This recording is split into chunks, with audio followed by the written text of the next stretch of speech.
In front of police headquarters, we had set up barricades. Probably roughly about 500 of the protesters still stood by. They're all standing behind her. They're using her as they use black people all the time. They were, very angry and rightfully so. A lot of pain in the group. And they started to chant specifically at one point at me. What's a shame? Your life is a shame. You're throwing your life away for injustice. You're a shame. I didn't take the comments personally. In fact, I recognized that they were chanting at my uniform and what my uniform represents. You're a person of color. You're a shame. I stood back, I watched, I listened, and I was emotional at some points because I was feeling a lot of the pain that the community was feeling and that those individuals were speaking. I related to a lot of what they were saying. I don't care how thick your skin is. When people are yelling things like that, you're ashamed to your race, you're a sellout. As somebody that, has been trying to help their community, when you hear something like that, you had to be upset about it. It's not the first time that I've heard these comments. So I had built up a certain type of explanation within myself that it's not Stacy, it's Stacy's uniform. And I need to figure out a way to make my uniform bridge the gap between what they're saying, who I am, and what the service represents. And so, yeah, it was upsetting. But, I also knew that, there are people in the crowd who's just lost a family member, and they're hurting, and they're in pain, and they don't have answers. And so that also fuels a lot of that conversation.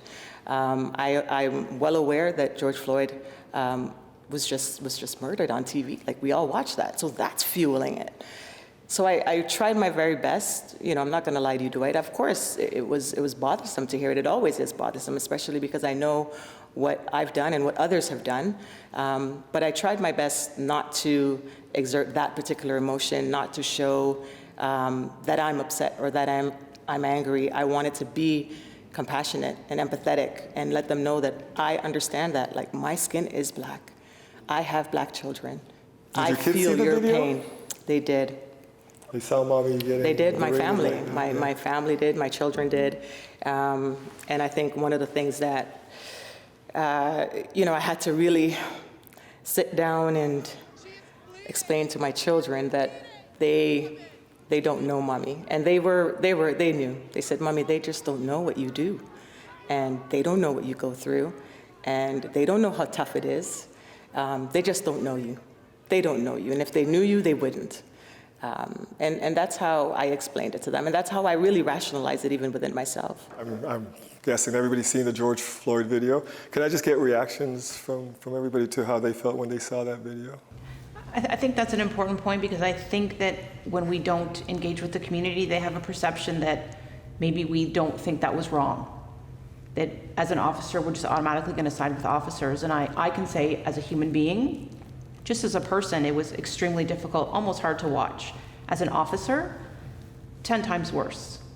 It's extremely hard because we know that at some level, we're going to wear a bit of that.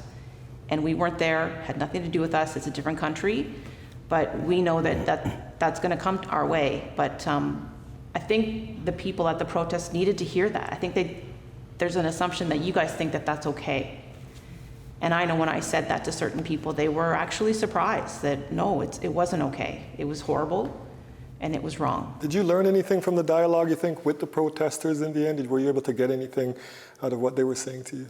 We got to a certain person, I won't say her name for the camera, but she just changed everything. This is one of the protesters? Yeah, and she was crying, and I didn't ask her name. She said, "This is my name. What's your name? I want you to," it wasn't imposing anything. She was, "I just want to have a conversation. I want you to feel how I'm feeling. I want you to know what it is, because I want you to understand the next time you think of doing something, it's people like me that, and I felt it, and she touched a bunch of us, and I still think about it. One of the things people talk about the George Floyd video are the other officers on scene, and you could tell one of the officers, he knew something was wrong. He was like, should we turn him on his side? Like you could tell. Do the younger officers, the ones without the stripes on their shoulders, feel that they have the power to speak up when they feel that something is going awry or something is really wrong that they're seeing from one of their fellow officers? I've never felt that I can't say, hey, listen, this, maybe we shouldn't do it that way, or, you know, he can sit this way or whatever. I've never been in a position where I've ever felt uncomfortable. And from command, what do you do to make sure that, you know, some of the younger officers starting out in their careers, maybe not as confident, can raise their voice when they see something they feel is untoward? And we've been fortunate lately to have a lot of new officers in this division in the last year or so. And, you know, part of the discussion is reminding folks who they were before they joined this profession and put the uniform on, that they were people and had those connections, not to forget that, and to make sure that they're grounded, as Julie said, know who you are and speak up. Is anyone here hopeful that we can achieve real change? Because it feels like this is a moment in time, this could be a moment in history to really shift some things, in police culture and in the way we deal with the public. Is anybody here hopeful that out of this tragedy, positive can come? I don't think, I think every single one of us, in its own different way, for own different reasons. And I'm quite moved by the youth that are coming out. It's quite a young crowd. Everyone is getting together. People you wouldn't expect standing up for what they believe in, having their voice. And part of that is that they know it's unacceptable, what happened to George Floyd. They know it's unacceptable, that they know that's wrong. But the other aspect of it is allowing us to have a conversation and humanizing ourselves. So when they see us as human beings, I think then we can, it's not a hard line, us versus you, it's us together. So. And Inspector, I mean, people expect more from you. They feel you're part of a marginalized community that's being affected by policing over the years, and they look at you. Are you hopeful? I am. I'm optimistic. I am optimistic. And I'll tell you why. Because you've seen things from the inside. You know the culture that people complain about in policing. Absolutely. And that is actually where it starts.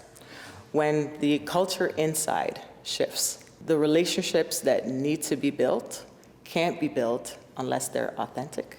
They can't be built unless there's a willingness to build them. And if our communities don't see that we're willing to change and build them inside, they're not going to believe that we can do it on the outside.